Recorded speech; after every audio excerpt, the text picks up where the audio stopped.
A Corte Internacional de Justiça, ou Tribunal Penal Internacional, é o principal órgão judiciário da ONU. Também surgiu lá em 1945. Tem sede no Palácio da Paz, em Haia. Lembre-se que a ONU está dividida em 5 principais órgãos: a Assembleia Geral da ONU, o Conselho de Segurança da ONU, o Conselho de Tutela, a Corte Internacional de Justiça e o Secretariado. A Corte tem a principal finalidade de decidir disputas entre países.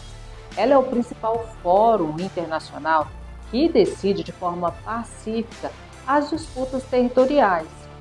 Os países podem apresentar à Corte Internacional de Justiça as questões que lhes cabem interesse e que estão sendo palco de divergências, principalmente quando há territórios limítrofes. Após a Venezuela reacender as questões diplomáticas e geopolíticas sobre a região de Essequibo, a Guiana solicitou à Corte Internacional de Justiça um parecer sobre a região de Essequibo. Realizar plebiscitos, que seja uma consulta popular que decida determinado território em permanecer em um país X ou Y com a participação de organismos internacionais em tempos de paz e que também estes possam verificar a lisura do processo, a idoneidade e a organização de forma democrática, não é ilegal. O referendo consultivo de Essequibo, realizado na Venezuela em 3 de dezembro de 2023, teve a participação de 10,5 milhões de eleitores, cerca de 50% do eleitorado total. O resultado da aprovação comprovou que 95,97% dos votos válidos são a favor da anexação do território de Essequibo à Venezuela. Entretanto, há questionamentos sobre a transparência do referendo.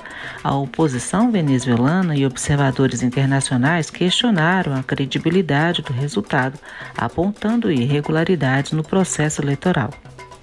O caso é que a região de Essequibo representa aproximadamente 2/3 do território da Guiana e também é uma região disputada entre Guiana e Venezuela desde 1899. E o que está em jogo? Território. E eu já disse, território é poder. E perder território é perder poder. E Essequibo não é qualquer território. Em 2015 foi descoberta a primeira grande reserva comercial de petróleo e gás natural no país. E, por consequência, a Guiana se transformou entre os 15 países de maior reserva de petróleo e gás natural do mundo. Lembre-se que a Venezuela representa o país com maior reserva de petróleo do planeta. E se anexar Essequibo, o poder da Venezuela vai ser realmente ampliado significativamente. Assim, o ouro negro, o petróleo, teve grande importância na transformação da economia da Guiana, que era um país totalmente dependente do agronegócio. A questão de Essequibo pode fazer a Corte Internacional de Justiça emitir pareceres consultivos à Assembleia Geral e também ao Conselho de Segurança da ONU, ou de outras agências especializadas da ONU, caso seja solicitado. Mas quem decide as questões na Corte Internacional de Justiça? A Corte é formada por 15 juízes de diferentes nacionalidades. Eles são eleitos pela Assembleia Geral da ONU e também passam pelo Conselho de Segurança da ONU.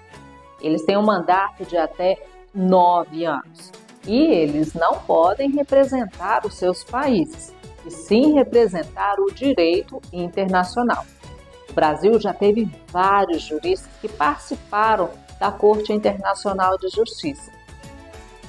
No caso da Guiana, o processo foi iniciado a partir da petição apresentada pelo país.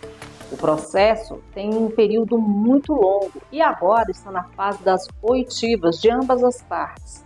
Para a decisão da Corte, também será levada em consideração outras decisões anteriores de séculos passados e também tratados internacionais, mas está longe de resolver a questão. O Brasil também tem um processo antigo tramitando lá na Corte Internacional de Justiça. Trata-se de um território da plataforma continental que está na divisa entre Guiana, Suriname e Brasil. Este processo está longe de resolver, pois todos os 3 países alegam que aquela parte da plataforma continental pertence a eles. E lembre-se, né, gente? Plataforma continental geralmente tem o quê? Petróleo. No território brasileiro, as maiores reservas de petróleo estão exatamente na plataforma continental.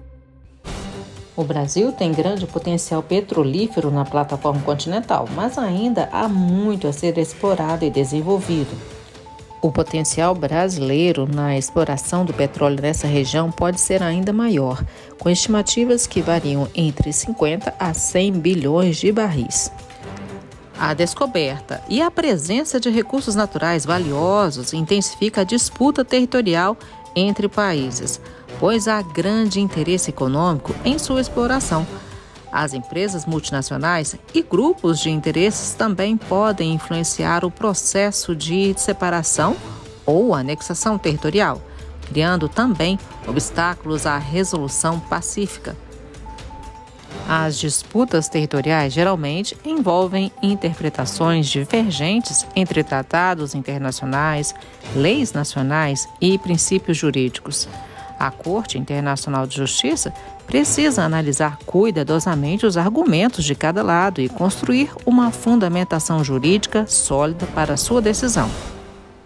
A Corte Internacional de Justiça já resolveu também várias outras questões entre países, não somente aqui na América do Sul, mas na região da Dinamarca e Alemanha, também na região africana de Uganda versus República Democrática do Congo, e também as questões ali da região do Muro, da Palestina, entre Israel. O grande problema atualmente é a lentidão dos processos, que podem durar anos, e muitos países precisam de mudanças ou alteração da sua capacidade produtiva, como é o caso da própria Guiana, na região de Essequibo. Garantir aquela região será de extrema importância para a sua economia. Então não vale a pena demorar tanto tempo assim. E também o risco de uma invasão, o risco de um país infringir uma regra do direito internacional e acabar ocupando determinada região ou aumentando a população de nacionalidade estrangeira, como aconteceu lá na russificação em vários territórios onde a Rússia queria tomar posse. Ela acabou influenciando a migração de vários cidadãos russos para anexar determinados territórios, como na região da Crimeia, que foi anexada à Rússia em 2014.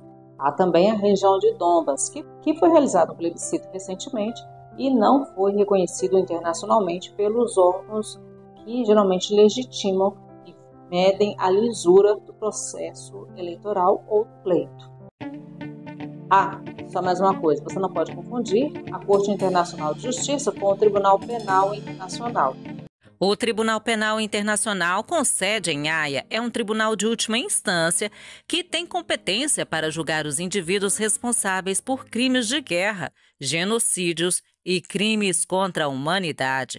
Quando os tribunais nacionais não puderem ou não quiserem processar os criminosos, ou seja, quando não cumprirem sua obrigação primária de processar e julgar criminosos internacionais. Atualmente, 123 países fazem parte do Estatuto de Roma do Tribunal Penal Internacional. Seu tratado, o Estatuto de Roma, foi assinado em julho de 1998 e entrou em vigor em 2002. Para ser um Estado-parte, além da assinatura do tratado, o país deve ratificar sua decisão. A ratificação somente ocorre quando o Congresso de um país decide democraticamente em participar do tratado internacional. A Assembleia dos Estados-Partes do Estatuto de Roma reúne-se uma vez por ano, na sede do Tribunal Penal Internacional em Haia ou na sede das Nações Unidas em Nova York. e quando as circunstâncias o exigirem, podendo realizar sessões extraordinárias. O tribunal é composto por 18 juízes de diferentes nacionalidades. Estes possuem mandatos de 3 anos. Cada estado-parte tem um representante na Assembleia, tendo direito a um voto. Outra diferença importante entre a Corte Internacional de Justiça e o Tribunal Penal Internacional é que o primeiro é um órgão oficial da ONU e o segundo é um tribunal independente com tratado próprio. Se um indivíduo condenado pelo Tribunal Penal Internacional estiver foragido, ele pode ser preso pela Interpol após o tribunal emitir um mandato de prisão para o condenado, o qual fica sob alerta a captura em todo o sistema global. As autoridades nacionais dos países membros da Interpol são obrigadas a buscar e capturar o indivíduo. O indivíduo preso pode ser extraditado para o seu país ou para um país membro da Interpol, que esteja disposto a processá-lo ou até mesmo enviá-lo para o próprio Tribunal Penal Internacional. Países que não cumpram ou que recusem as aplicações de busca, apreensão e prisão dos responsáveis por crimes contra a humanidade sofrem sanções internacionais. No Brasil, a Interpol é composta por agentes da Polícia Federal que passaram por um concurso interno rigoroso, os quais terão que combater o crime em âmbito global.